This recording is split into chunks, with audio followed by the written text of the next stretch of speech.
Welcome to It's a Woman's World, a show which discusses any and all topics under the sun from a woman's point of view. Hosted today by Nadia Giordana. Hello and welcome to It's a Woman's World. I'm Nadia Giordana. Co-hosting with me today are Dr. Susan Strauss. Hey, Nadia. And Gail Roddy. Hi, Nadia. Welcome. And we have two very special guests today from an organization called W.I.L.P.F. We have Terri Hawthorne. Hi. And Marilyn Cuneo. Yes, hello. Welcome to the two of you. Well, thank you very much for having us. All right, I'm just going to throw it out there for you two. What in the world does W.I.L.P.F stand for? What is that acronym, and what is the organization all about? It's the Women's International League for Peace and Freedom. And we're celebrating our 100th anniversary this year. Good for you. It's the longest continuous women's peace organization in the world. Wow. So it's been around for 100 years. That's fantastic. Yes, absolutely fantastic. It's almost as old as I am. But no, it was Jane Addams and the suffragettes from the United States and other places in the world that began the organization 100 years ago. And so we're very happy to be able to continue it for all this amount of time, because the things that they were trying to do still need doing. And so I invite all of you listening and watching to join us and other people to take care of the things that are left over to do. You may have noticed quite a few of them. So it was an international organization right from the start. From the beginning. But it began here in the U.S. Perhaps you could tell us a little bit about that. It began in the U.S. and internationally. It began pre-World War I. And Jane Addams and cohorts in this country and internationally, some of the other peace organizations, they decided that they needed to do some things with women.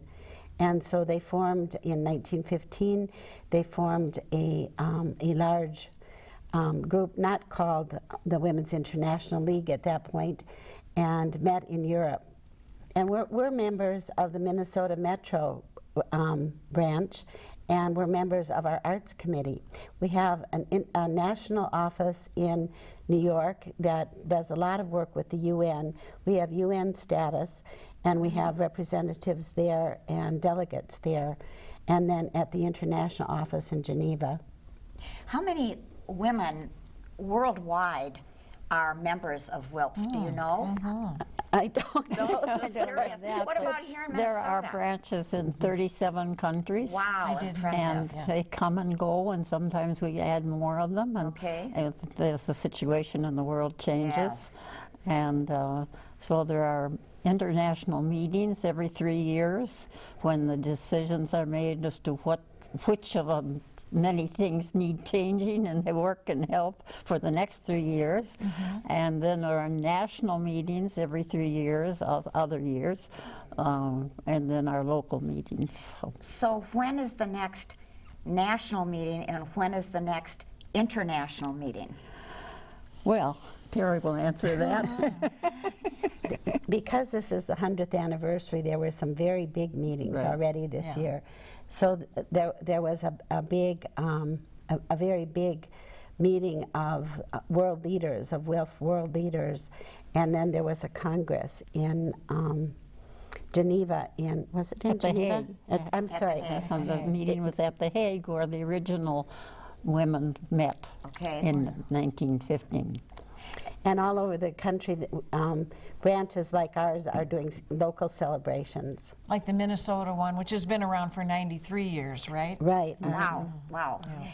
So, didn't you have some connection with Beijing as well back in 1995? And if so, could you tell us a little about that? Well, the local branch raised the grant money, and we had a half-time and then full-time coordinator. And as a result of W.I.L.P.'s organization, Minnesota had the largest state delegation, a combination to the official UN meetings and to the NGO or non-government meetings in Beijing. We had over 200 people attend. And there was also a W.I.L.P.F peace train. And we had the largest delegation, state delegation with that. That was international women, about 240 women. And Marilyn was part of that group. And we had 20 women from Minnesota who took that journey. Do you want to say something? I think that W.I.L.P. was instrumental in much of what has happened since that time, because it took the lead in inviting people to come to something called Countdown to Beijing, and publicized the Beijing conference all throughout the state, and had these meetings for a year before we went, and attracted many women in the state to these meetings, and we discussed all the different platform for action events that were going to take place at the conference, but also at the time when we met, there were a group of us who thought, well, nobody's talking about the arts, and this is part of the way of getting these messages out to people that are very important. So enough of us got together and formed the Arts Committee, and only from Minnesota, of course, because it was not on the international agenda for the meeting.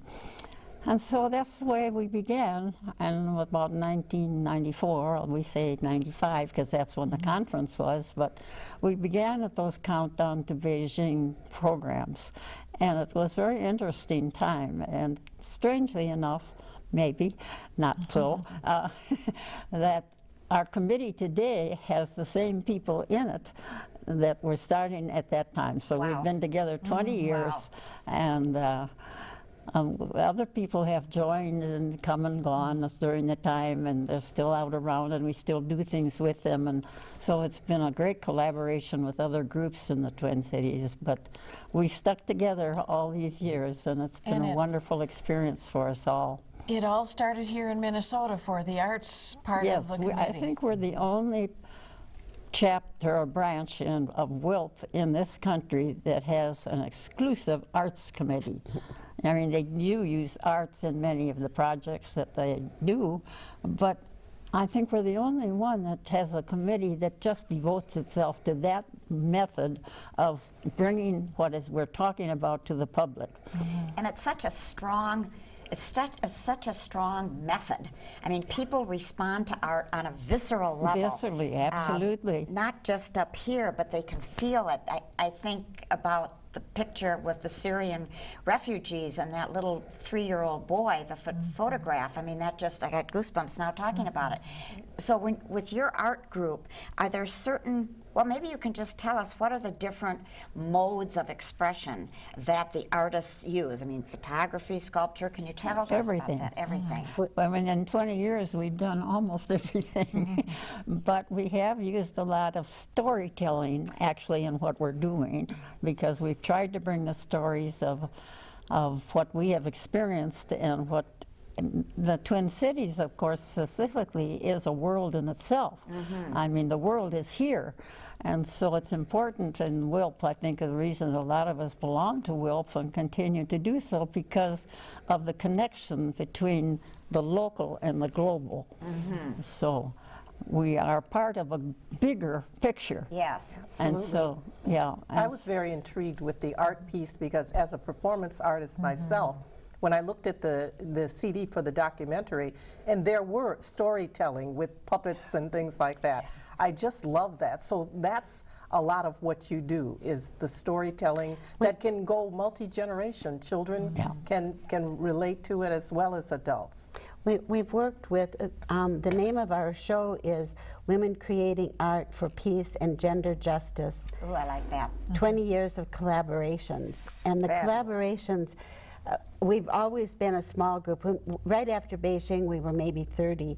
But most of the time, we've been between 10 and 15, and sometimes as small as 8. And so we've done very large projects. But we've worked with Calliope and the Minnesota Women's Chorus. And a lot of our work has been done with a local, internationally known composer, Janneke van der Velde, who teaches at Hamlin and at the Purpich Arts High School. So we've done a lot of projects with young artists. Good. And that means that we can, expand beyond. We start with an idea and then try to include other people. Heart of the Beast Puppet Theater worked with us early. Okay. Oh, wow. Beth Peterson traveled with the Peace Train. And when we came back, one of our first projects, we had 2 projects. I'll let Marilyn tell about one, but we did Puppets for Peace. And we worked with, they taught us some puppetry tricks and making puppets. And Marilyn and 3 of our other members told the stories of women that they had met in Beijing. And they used the puppets to bring those stories back to Minnesota. Wow. Yes. So it was the other big project that we had at the beginning of our things was a book of poetry. So Naima Richmond, this person, is a local poet, and it was really her idea to do this. So we met with groups of people for a year or more, collecting poems that they would like to write about to send to Beijing, because we were going on the Peace Train, which was the invention of the Women's International League for Peace and Freedom. What's the title of that book? The title is Seeing the World Through Women's Eyes. Wow. And there's Naima's women. Wow. She made these women That's for the cover of the fantastic. book. It's wonderful. And you know what? So we met with groups locally, we met with groups all over the world, actually. Many of us went on the Peace Train, and the Peace Train went from Helsinki, Finland, to Beijing through most of the countries of Eastern Europe. And we stopped in each place for 2 or 3 days and met with women's groups and exchanged ideas with them. And so it was a most important life-changing event for all of us.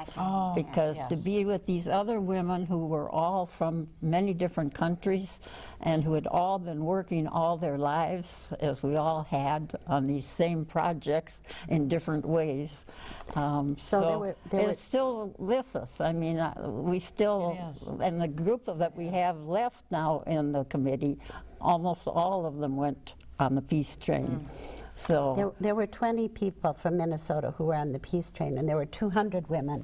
So there were many, many Minnesota women who went to Beijing as well. On the poetry project, we often put out a call to the community, and Marilyn said they reached out. We printed 10,000 of these calls, and they have poems by local Minnesota women, and they say, if you can come to the conference, great. Write us a poem. If you can't come but want your voice to be heard there, please send us your poem. And we have over 200 poems in this book, and we have 15 different languages. Wow. And did I say 7? 5 alphabets, sorry. 5 alphabets. The response was wonderful, and Naima and I held meetings all around town and everywhere we went, and on the train, and when the places we stopped, and everywhere, putting out our book. It had to be fantastic, and we have only a minute or 2 left, but I want to be sure that we've asked you everything that we need to check with you that you've been able to talk about. We had in April, in conjunction with the big conference at The Hague, we held a big art show, and the art show was 20 years of our projects, telling the stories of global women. And talking about the concerns. We've talked about trafficking of women, we've talked about female genital mutilation.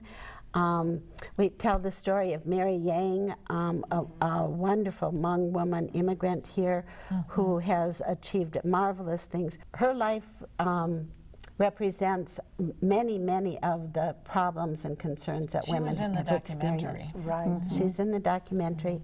And one of our members, Naima Richmond, who we've spoken about, was willing to tell us the story about racism. That piece is called Why Reparations. And she wanted to tell the story of growing up African American. And that piece, of course, is very pertinent. Again, racism is an ongoing problem. Most recently, as a result of our exhibition, we've had two absolutely incredible things happen for us. One is a documentary by Beverly Crosby, an absolutely amazing piece, and Michael Rosberg from It's a Women's World was instrumental in making that documentary happen. That's fabulous. Yeah. The second thing that happened is that St. Catherine's College decided to take the whole of the art show, that 20 years of artwork, plus all of our research. Often we research a project for up to 2 years before we have a finished product. The new home of the W.I.L.P.F Arts Collection, they're calling it the W.I.L.P. Arts Special Collection, is at the St. Catherine's Library Archives. Okay. That's fantastic. And Terri and Marilyn, thank you both so much for being here today. This is so fascinating. We could continue talking all afternoon. And now we have Beverly Crosby. Beverly, please tell us about your documentary. Well, the documentary started out to be an idea. And little did we know that 5 months later it was going to become a 75-minute film. Wow. We had bits of the stories. You know, if you stop and think about it, if somebody says to you, what have you done in the last 20 years, let alone 100 years, what have you done in the last 20 years of your life? You know, it would take us some real time to think about that. And we'd leave out a lot of things, and we'd have to really, really, you know, talk to people and capture on the key points. So that's what we did over the 5 months period of time. And at the end of the day, I think that we have a wonderful, you know, story about what these women have done, their hard work over these 20 years, their projects, amazing projects. And there's so many people that were involved. And, you know, I feel privileged to have been able to film this for them and share the documentary, share their stories. These women have worked so very hard, and they should all be recognized. They are recognized in the documentary, and their work will continue on. They've not only affected our community, they've also affected our national associations, some members there, and our international associations. They affect women who are fighting for better rights, and that will continue on. Their work will live on, and thanks to St. Catherine's for housing it. And You just had the premiere. we just had the premiere. We just had the premiere, and just a very enlightening, wonderful night. And now this documentary will be placed in the future on their website for people around the world to see. Good. That's what I was going to ask, if our viewers will be able to access it and see it. Yes. Do you have any idea when? I don't know when yet, Okay. but you know, there will be, you know, information sent out to everybody concerned. So, and if anybody wants more information, they can also go to their website as well to find out more. Thanks. Fabulous. It must have been really something to put that all together and make it flow the way you did. I saw it the other day, and I thought it was fantastic. Thank you, thank you. Yeah, it was, you know, I think in some ways, because they contributed so much to our community, to our country, to the world, it was a real work in progress, and it took me a long time to really understand the story, and there was so much to tell. You know, it's so hard to tell, even in 75 minutes. It's very hard to tell, you know, the story, because they've just done so much more than even what we're going to see. Well, you do great work. Thank you, Beverly. Thank you very much.